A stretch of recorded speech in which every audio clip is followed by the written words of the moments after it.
एक सज्जन ने पूज्य भाई श्री हनुमान प्रसाद पोद्दार जी महाराज से पूछा कि साधना करते करते 20 साल हमको हो गए,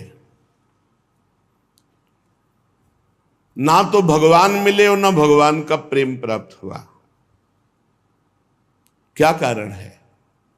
20 साल हो गए साधन करते, ना भगवान मिले और ना भगवान का विरह प्राप्त हुआ। भाई जी महाराज ने कहा इसका संपूर्ण कारण तो भगवान ही जानते हैं और आप भी जानते हैं। उत्तर दिया कि संपूर्ण कारण तो श्री भगवान जानते हैं और भगवान के ना मिलने का, प्रेम ना प्रकट होने का आप भी कारण जानते हैं। भाई जी ने पूछा ईमानदारी से बताना कि भगवान न मिलने का आपको दुख है? भगवान के प्रेम की प्राप्ति या भगवत साक्षात्कार ना होने पर 20 साल हो गए, आपको दुख हुआ इस बात का? बोले कभी कभी थोड़ा मन उदास हो जाता है।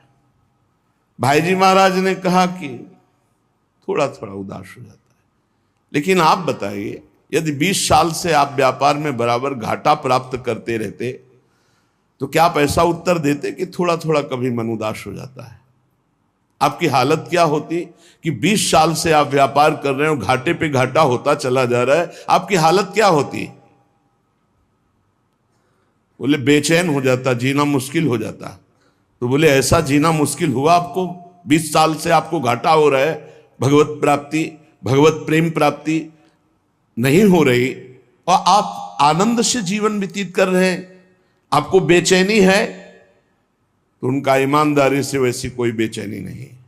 बोले तुम सच्चे व्यक्ति हो, ठीक ठीक बता दिए। जब संसार की व्यापार में घाटा होने पर जो बेचैनी होती है वो आपके भगवत प्राप्ति या प्रेम प्राप्ति ना होने पर बेचैनी नहीं हो रही, तो इसमें भगवान का क्या दोष है? भगवान के अंदर कोई चाह नहीं है। कई बार सत्संग में सुन चुके हैं, आपकी चाह ही भगवान के अंदर चाह बनती है आपसे मिलने की। आप जितना विकल होंगे उतने ही वो विकल हो जाएंगे आपसे मिलने के लिए। भगवान अमना है, आपका मन ही वहां जाकर भगवान का मन बनता है और भगवान के मन के अंदर आपसे मिलने की चाह पैदा, वो अमना है, वो अचाह है, वो पूर्ण काम है। चाह हमारे अंदर पैदा हुई नहीं कि प्रभु के अंदर चाह पैदा हो जाएगी हमसे मिलने के लिए। सज्जन ने कहा कि जो प्रश्न करता थे कि कई बार आपसे सुना है कि भगवत प्राप्ति बड़ी सरल है, भगवत प्राप्ति बड़ी सुलभ है, परंतु मुझे लगता है कि जिंदगी में अगर कोई कठिन काम है तो भगवत प्राप्ति है। तो भाई जी महाराज ने कहा भैया भगवान का मिलना बहुत सुलभ है। भगवान किसी कर्म के फल से नहीं मिलते कि ये कर्म किया तो इसका फल हुआ भगवत प्राप्ति। भगवान चाह से मिलते हैं, व्याकुलता से मिलते हैं, रुदन से मिलते हैं।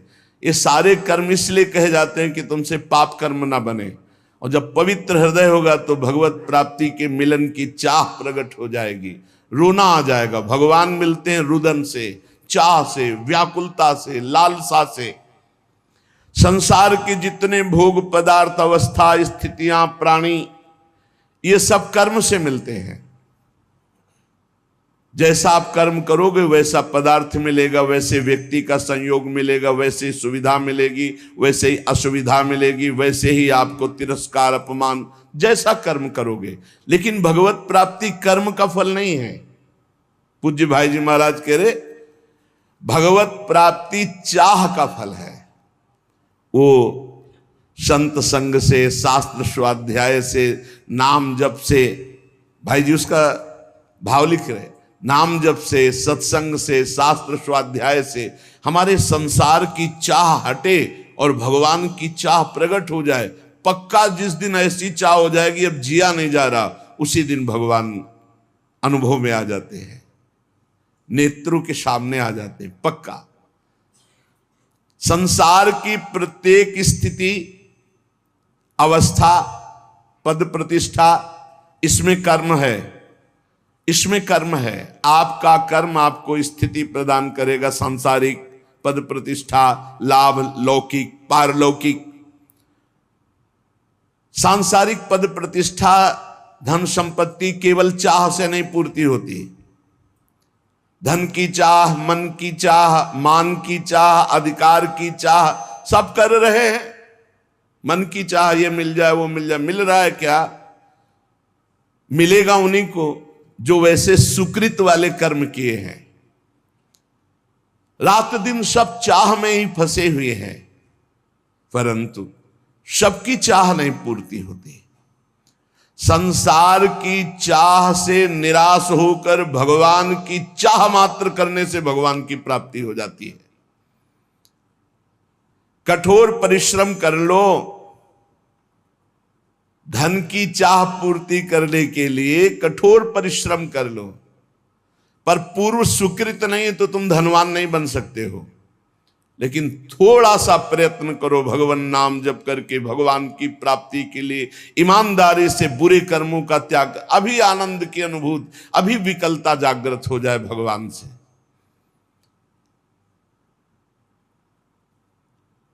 आपने जितनी धन की चाह की, कभी भगवान की ऐसी चाह की? क्या आप ऐसा मानते हैं जितना परिवार से प्यार करते हैं उतना ही किसी एक संबंध वाला भगवान से प्यार करते हो? भगवान से एक संबंध वाला, जैसे माता से, जैसे पिता से, वैसे गाढ़ प्रेम भी, जैसे धन की चाह, जैसे प्रियजनों का संबंध, इतना भगवान से मानते हैं। तो उनका सत्य तो यह है कि ऐसा नहीं है। तो कैसे मिल जाए भगवान तुम्हें? भगवान के मिलने के लिए, चाहे वो चांडाल हो, चाहे स्त्री हो, चाहे पुरुष हो, विद्वान हो, मूर्ख हो, भगवान ये नहीं देखते कि ये कौन है। बहुत सुंदर बात है। और भगवान ये नहीं देखते कि आज के पीछे इसका इतिहास कैसा रहा है। घोर पापी, निकृष्ट स्वभाव वाला या बड़ा पुण्यात्मा, संयमी, ये भगवान नहीं देखते। ये पापी रहा है या पुण्यात्मा, ये स्त्री है या पुरुष उत्तम है या चांडाल, ये विद्वान है या मूर्ख, ये वंदनीय है या निंदनीय, हमारे भगवान ये एक भी बात नहीं देखते। भगवान देखते हैं अपने से अपनापन। कितना आपका संबंध है भगवान से? आप भगवान को कितना प्यार करते हैं? क्या मानते हैं अपना? कितनी चाह है भगवान के प्रति? अगर चाह नहीं, संबंध नहीं, तो फिर कैसे आपको भगवान मिल जाए? कसौटी है। देवर्षि नारद जी ने कहा, तद विस्मरणेन परम व्याकुलतेति। प्रभु का जो थोड़ा भी विस्मरण हो जाए तो परम व्याकुलता पैदा हो जाए। कैसी व्याकुलता? धिक्कार पैदा हो जाए अपने अंदर। कैसे मैं प्रभु को भूल गया? किसी कारणवश आभास हो गया कि 1 मिनट निकल गया, अभी नाम नहीं जला। अब वो बहुत, अब कौन सी ऐसी कीमती वस्तु है, कौन सा ऐसा सुख है जिसके कारण मैंने अपने प्रभु का विस्मरण कर दिया? वो बड़ा धिक्कार पैदा करता। तद विस्मरणेन परम व्याकुल। कसौटी है। आप देखो कितनी देर आप विस्मरण बर्दाश्त कर देते हैं। अव्यर्थ कालत्वम, ये भक्त का लक्षण है। कबहू काल वृथा नहीं जाए, सेवक जी ने लिखा। कितना समय आप बर्बाद करते हैं। जिसने समय की कीमत पहचान ली वही महात्मा बन जाता है। कुछ लोग तो समय काटते हैं व्यर्थ के कार्यों में, मोबाइल में गेम, संसारिक वार्ता, ताश, ये वो। अरे भाई, हमारा समय इतना कीमती, हम उसे ऐसे झूठे कार्यों में नष्ट कर रहे हैं। यदि आप भगवत प्रेम चाहते हैं, भगवान का भजन चाहते हैं, भगवान से मिलना चाहते हैं, तो इसके लिए एक ही बात है, छटपटाहट, व्याकुलता आपके मन में होनी चाहिए। अगर नहीं होती है, आप भगवान को नहीं चाहते हैं, भगवान के लिए रुदन हृदय से नहीं करते हैं, तो सीधी बात है आपको भगवान नहीं मिलेंगे। क्योंकि भगवान चाह, जिसके हृदय में व्याकुलता, उससे भगवान मिलते हैं। अगर व्याकुलता नहीं तो इसका साफ साफ अर्थ है आप कहीं सुखी हो रहे हैं, कहीं राजी हो रहे हैं, तो भगवान क्यों आवे? भगवान से मिलन की चाह पैदा करना है साधना। भगवान चाह से मिलते हैं। भगवान के मिलने की एक ही मात्र उपाय वृत्ति है व्याकुलता, रुदन, लालसा इतनी प्रबल अब जिया ना जाए। कैसी लालसा?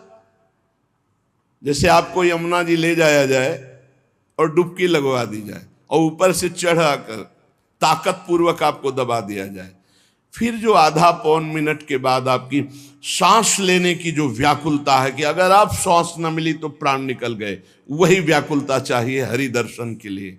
अगर अब हरि नहीं मिले तो अब जिया नहीं जाएगा। तो उसी तासा महावीर, उसी समय भगवान का साक्षात्कार हो जाता है। भगवान को प्राप्त करने की अनन्य उत्कट चाह जिसके मन में पैदा हो जाए, उसके लिए किसी विधि विधान की आवश्यकता नहीं है। जैसे शास्त्रों में वर्णन आया है, संतों ने कहा इतना लाख जप करो तो भगवान का दर्शन हो जाएगा। ये शास्त्रीय बातें ठीक है भाई जी महाराज का, लेकिन इतने लाख संख्या में भगवान को खरीद लोगे, ऐसी बात नहीं है। भगवान संख्या से नहीं मिलने वाले, भगवान संख्या से नहीं खरीदे जा सकते, तपस्या से नहीं खरीदे जा सकते, व्रत से नहीं खरीदे जा सकते, संयम नियम से नहीं खरीदे जा सकते।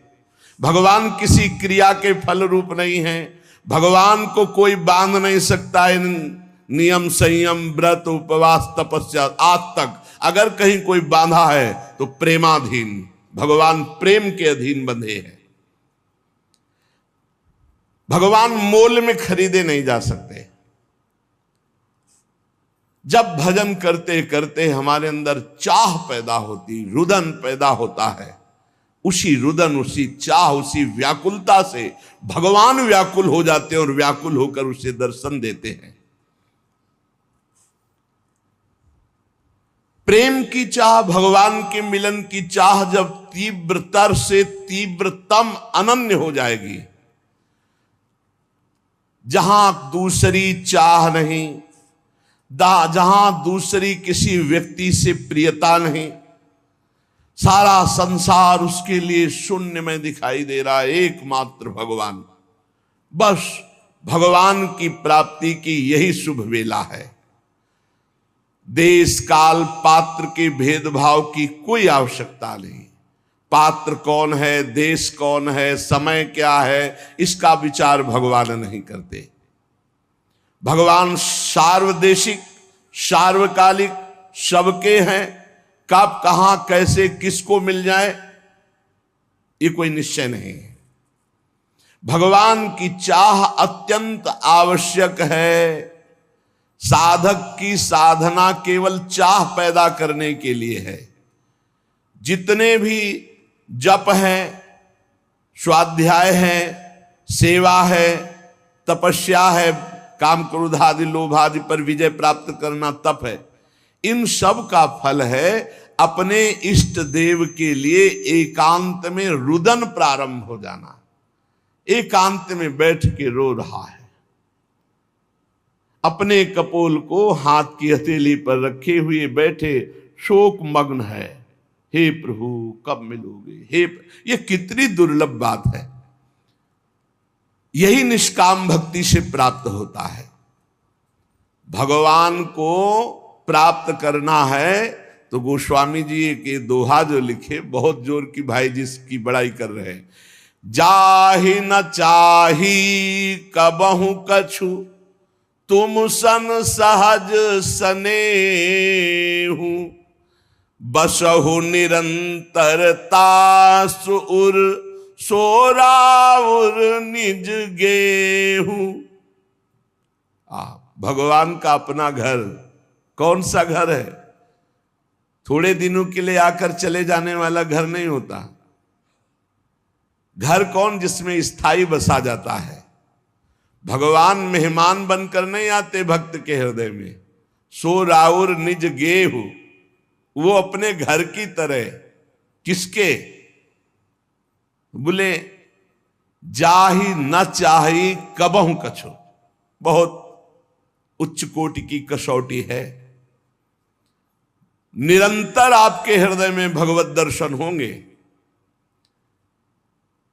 अपना घर जाहि न चाही कबहु कछु, शर्त है तुम सन सहज स्नेह। ये बड़ी उच्च कोटि की बात है। ये आधा दोहा बहुत उच्च कोटि की अवस्था है। जाहि न चाही कबहु कछु और तुम सन सहज स्नेह। बस इतनी बात पूरी साधनाओं की है, जितने भी मार्ग हैं। ये आधा दोहा जीवन में उतर जाए तो आगे की बात गारंटी, भगवान कभी एक मिनट आपके हृदय से नहीं जाएंगे। जाहि न चाही कबहु कछु, बहुत बड़ी बात। कबहु कछु जाहि न चाही, कबहु कछु, कभी भी कुछ भी जिसे नहीं चाहिए और आपसे सहज प्रेम है। सहज प्रेम, कोई हेतु नहीं, हमारा मोक्ष हो जाए, हमारा कल्याण हो, कुछ चाह नहीं। जाहि न चाही कबहु कछु, कोई चाह नहीं, बस मेरे प्रीतम। दूसरी इच्छाओं का सर्वथा नाश हो गया। एकमात्र केवल इच्छा भगवान में जाकर समर्पित हो गई। कर्म की, किसी भाव की, किसी भी दिव्यता की अब आवश्यकता नहीं रही। भगवान स्वयं हृदय में भय प्रगट कृपाला दीन दयाला। दीनों पर दया करने वाले भगवान स्थायी प्रगट हो। सच्ची माने, सच्ची माने। गलभैया दी हुई युगल सरकार नेत्र में, हृदय में, रोम रोम में, जिधर दृष्टि डाले जड़ चैतन्य में सर्वत्र दिखने लगते हैं। शर्त है जाहि न चाहे कबहु कछु। अब इस कसौटी पे कसो। और सहज स्नेह, जैसे अपनी मां से सहज स्नेह होता है। कोई लगाव जोर, कोई कामना नहीं, मेरी मां है। ऐसे मेरे प्रभु, वो मेरी मां कैसी है ये प्रश्न नहीं होता कि ऐसे ऐसे लक्षण वाली हो तो मां। मां तो मां है। ऐसे सहज प्रेम अपने प्रभु से। भगवान के मिलन की चाह तभी प्रकट होगी जब जाहि न चाही कबहु। ये बहुत जोर की बात है, बड़ी विलक्षण बात है। जो किसी भी बात की परवाह नहीं करता, कोई चाह नहीं रह गई, किसी से कोई संबंध नहीं, सहज स्नेह इष्ट देव से, और इष्ट देव से भी कोई चाह नहीं। अब मिलन की अपेक्षा थोड़ी रह जाएगी, वो यही हृदय में ही प्रकाशित हो गए। व्याकुलता, चाह तो केवल प्रभु की, अन्य सब चाह खत्म। हम यही परेशान हैं, पूरा जीवन हुआ जा रहा है अपने सबका कि चाह बटोर कर केवल प्रभु की चाह नहीं रह गई। बहुत सी चाहें हैं। ये चाह जब तक है तब तक साधना ही अधूरी है, छेद है। जैसे हम रात दिन दूध दूहें चलनी में, तो हमको एक चुल्लू पीने को नहीं मिलेगा। चलनी में गैया दुहे और दोष दयु को दे, हरिगुरु कहो न माने अपनो ही फल ले। हरि गुरु कह रहे हैं कि अन्य चाह चलनी में गाय दुहना है, अन्य चाह बनी रही तो भगवत साक्षात्कार की चाह नहीं आएगी। इसलिए अन्य चाह को मिटाना ही साधना है। साध माने चाह, ना माने नहीं, कोई चाह ही नहीं, कोई साध ही। बोले भगवान ने हमारी साध पूरी कर दी। साध माने चाह, साधना, चाहना, यही साधना है। चाह ना रह जाए। आशा ही परमम दुखम, नैरास्यम परमम सुखम। आशा केवल, आशास्य दास्यम वृषभानुजायास। कई बार सत्संग में सुनाया, देखो चाह से केवल भगवत प्राप्ति। यही मथुरा के ब्राह्मण यज्ञ कर रहे, बड़े याज्ञिक विद्वान, गायत्री अनुष्ठान करने वाले, बड़े धर्मात्मा, शास्त्रीय पद्धति से चलने वाले, तो क्या भगवान से मिल जाएंगे क्या? इन सबसे भगवान नहीं मिलते। व्रतांसि यज्ञ छंदांसि तीर्थानि यमा यमा। अगर सत्संग मिल गया भगवत प्रेमी का तो भगवान मिल जाएंगे। यथा वरुंदित सत्संगा सर्वसंगो पहो इमाम। मथुरा से पुष्प चयन करके मालिनी जाती वृंदावन से मथुरा, और वहां ब्राह्मण पत्नियों को देती और बताती, आज नंद के लाला ने ऐसी पोशाक धारण की थी, आज ऐसे सुंदर रूप से, आज ये लीला की, रोज नवीन नवीन शोभा, नवीन नवीन लीला। उनके हृदय में सुन सुन के चाह पैदा हो गई। ये बड़ी जोर की, कोई साधना नहीं थी, सब साधना ब्राह्मणों में थी। देखो, सुन सुन के चाह पैदा हो गई। इसीलिए भगवान कहते, जैसा मैं सत्संग से वैसा मैं किसी अन्य साधन से नहीं। सत्संग से मैं बहुत जल्दी पकड़ में आ जाता हूं, क्योंकि चाह पैदा हो जाती है, सुनने मात्र से चाह। अब उनके हृदय में एक पीड़ा पैदा हुई, मैं कब देखूं, मैं कब नंदनंदन को देखूं।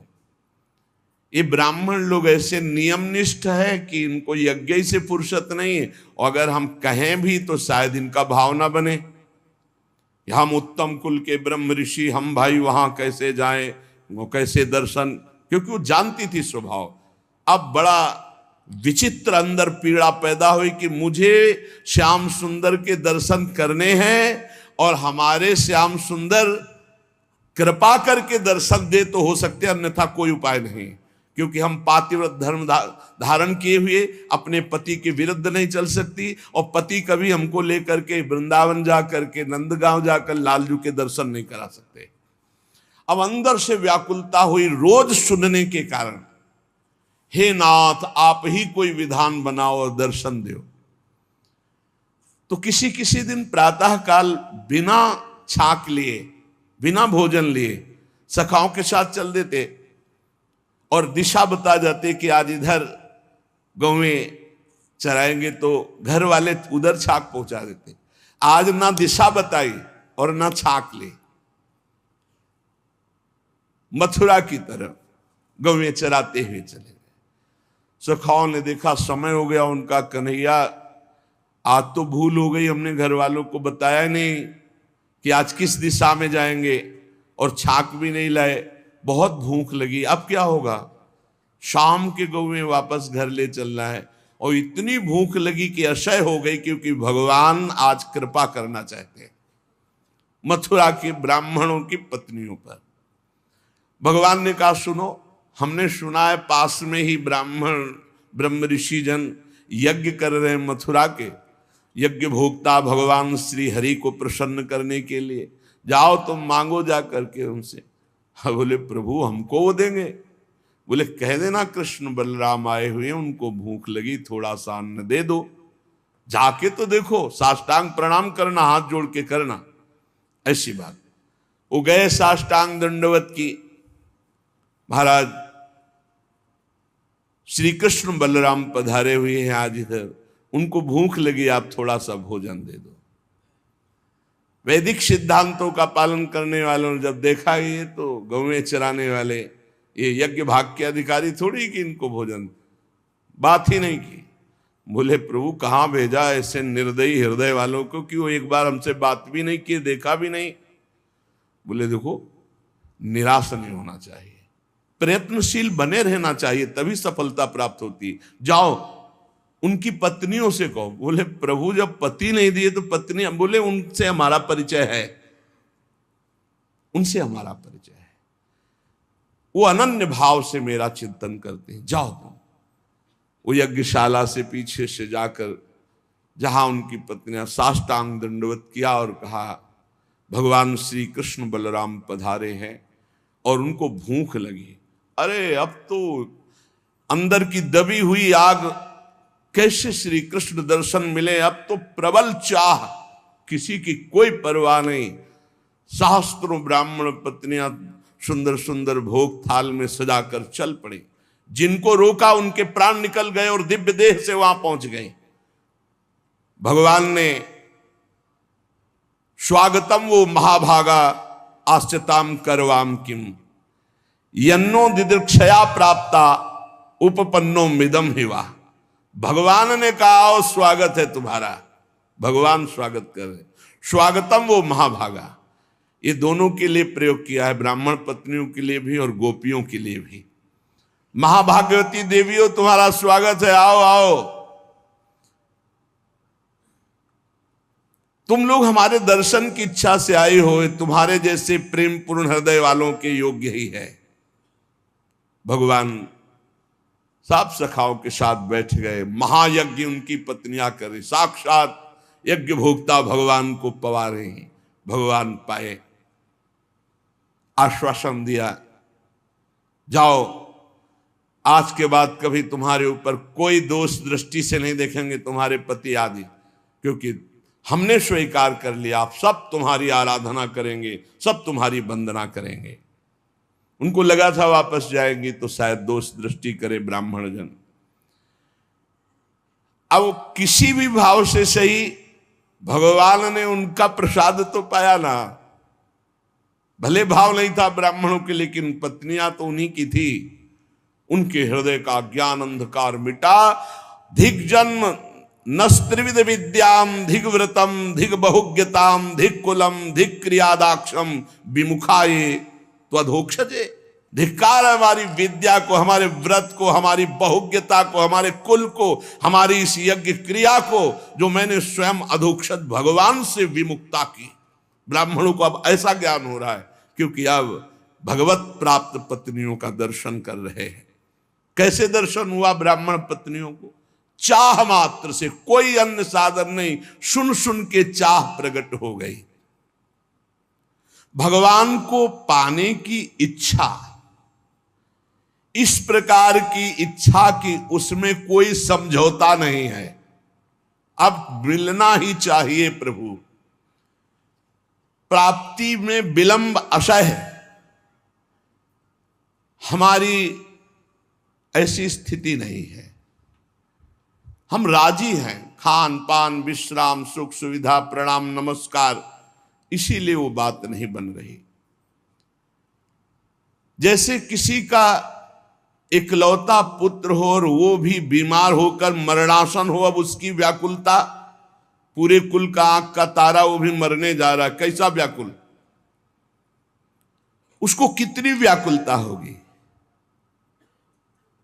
पर यहां हमारे जीवन की शाम होती जा रही है, हम आए भगवत प्राप्ति के लिए, भगवत प्राप्ति हो नहीं रही। भगवत प्राप्ति से हम उदास हैं, भोगों में हम हर्षित हो रहे, कहां में सुख है। एक ही ट्रेन जाती है और हमें वहां जाना है और हम पहुंचे, देखा वो ट्रेन जा रही सामने, कैसी व्याकुलता। अब हम दौड़ के चढ़ नहीं सकते, ट्रेन छूट गई, एक ही ट्रेन है वहां जाने के लिए, ऐसी व्याकुलता। एक ही शरीर है जो भगवत प्राप्ति करा सकता मानव दे, और वो भी शाम होने जा रही, कब मृत्यु हो जाए कोई पता नहीं, और हम चैन से हैं। इसलिए भगवान से मिलन की चाह, जितने साधन है वे चाह पैदा करने के लिए है। ये चाह धीरे धीरे पैदा होती है। खूब नाम जप, सत्संग, भगवान के धाम आदि का वास, तीर्थ स्थानों में नाम जप करते हुए पवित्रता से भ्रमण, किसी की निंदा नहीं, किसी को दुख पहुंचाना नहीं। धीरे धीरे चाह पैदा होने लगती भगवान से, और फिर वो बढ़ने लगती है। बहुत लोग कहते हैं कि भजन से जब चाह होती तो भजन ही में हमारा मन नहीं होता। अरे भजन करने से होता है कि भजन होता है? भजन होता तो सिद्धों का है, भजन करना पड़ता है। कहते करना चाहते परंतु होता नहीं। मेरी बात समझ में नहीं आती कि तुम्हें भजन करने की भूख हो, तुमसे भजन नहीं होता। जब पानी की प्यास लगेगी तो प्यास ही प्यास चिल्लाओगे और कुछ नहीं सुनाई देगा। रबड़ी खवाई जाए तो भी नहीं, आप कहोगे पानी पिलाओ।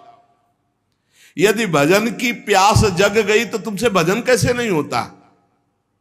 अवश्य भजन की प्यास नहीं जगी। बातें केवल बनाते हो। सच्ची मानिए, जिनको अब कुछ प्राप्त करना नहीं है उनको भी तो देखो, भजन का पूर्वाभ्यास उनको चैन नहीं लेने देता। ये तो जाएगा आज, नहीं तो कल जाएगा, इसको क्या करना है, इसको सजा संभाल करके भगवान के चरणों में अर्पित करो जितने मिनट। अरे इतना कीमती समय जिसे तुम्हें ज्ञान नहीं है, बहुत यहां से जाना है प्यारे, कुछ साथ लेके नहीं जाना। खूब कमा लो, जितना नाम धन कमा लोगे मौज करोगे, लोक परलोक ई परलोक सकल सुख पावत, ई परलोक सकल सुख पावत। धिक्कार है अपने को यदि सत्संग मिला, मानव देह मिली, भजन की महिमा सुनने को मिली, और फिर हम कहते भजन में मन नहीं लगता। मन लगने ना लगने से क्या, रात दिन भजन करो अभी मन लग जाएगा। जरा सी वृत्ति भजन से ऐसा लगा सूरदास जी को कि हट गई क्या, तो धिक्कार देने लगे। मौसम कौन कुटिल खल कामी, जिन मुको तन दियो ताको न भजन कियो ऐसो नोन हरामी। कौन सी ऐसी वस्तु प्रिय लगी, कौन सी ऐसी घटना प्रिय लगी जिससे भगवान का विस्मरण हो गया। ताहि बिसरायो ऐसो नमक हरामी। भजन जब जीवन बन जाए, भजन थोड़ा भी छूटे तो बर्दाश्त न हो। कैसे बर्दाश्त हो जाता है भजन? ये कोई बात करने लगता है, दृष्टि बदल गई, अत्यंत सावधान, बीच बीच में उसको उत्तर दे रहे हैं, उसके चेहरे से वृत्ति हटा ली या उसके चेहरे पे एकाग्र कर लिया, राधा नाम लिख रहे हैं, एक सेकंड के लिए भी प्रभु से बिलग रहे ना, मानो मृत्यु। जैसे मृत्यु से भय, ऐसे विस्मरण से भय। अभ्यास तो कीजिए। अरे दिव्यता ही दिव्यता, आप में आप भगवान के अंश हैं। पहले भजन किया जाता है, फिर भजन होता है। नित्य कर्म का जो नियम दिया जाता है वो भजन में प्रवेश पाने के लिए। ये जो समय देखते रहते हैं कि अच्छा 2 घंटा भजन, अभी तो बस 2 घंटा हुआ है, बस खत्म, अब टीवी देखो खूब करो, 2 घंटा अपने नियम हो गए, चलो बाहर चलते हैं, अखबार देखते हैं, गप लड़ाते हैं। हम इन ऐसे लोगों की बातें नहीं कर रहे, भाई जी महाराज कह रहे हैं, हम उनकी बातें कर रहे हैं जो भगवान की प्राप्ति करना चाहते। जबरदस्ती हर समय, लाख लोग, इसका कोई संख्या का मतलब नहीं, हर समय। यही बात गुरुदेव ने बचपन में डाल दी, बलिहारी गुरुदेव की, जो और कोई सूत्र ही दिमाग में, पूरे जीवन में जहां कहीं भी हुआ तो सब बातें सुननी, पर गुरुदेव की बात याद रखते थे कि कोई भी श्वास खाली ना जाए, हर समय भजन करना। बच्चा जब छोटे थे जगा के 2 बजे रात्रि, उन्हीं का जगाने का नियम, उन्हीं के जगाने की अभ्यास वृत्ति। 2 बजे रात उठ रे, तखत के नीचे ऐसे चटाई में सोते और ऐसे कुटिया में आप बैठते, उठ रे, देख 2 बज गए, किसान लोग बैल लेकर के हल जोतने जा रहे, तुम बाबा जी बनने निकले, अभी पढ़ो, बैठ, पहले भजन करवाते, फिर चलो स्नान आदि। बहुत अहोभाग्य जो ऐसे भजनानंदी गुरुदेव मिले, भजन प्रधान जीवन। किसी ने कहा लाख नाम जप करो तुम्हारा काम हो जाएगा, तो ये तुम्हें लगाने के लिए कहा जा रहा है। जरूरी नहीं कि तुम लाख नाम जप किए बस बंद कर दिए। हर श्वास, हर क्षण, तभी आप भगवत प्राप्ति, बात समझना। 1 लाख नाम जप कर लिया और समय बर्बाद किया, शेष तुम्हारी दुर्गति तो नहीं होगी, लेकिन जो प्रेम, जो भगवत साक्षात्कार, जो दिव्यता, वो नहीं आएगी आप में।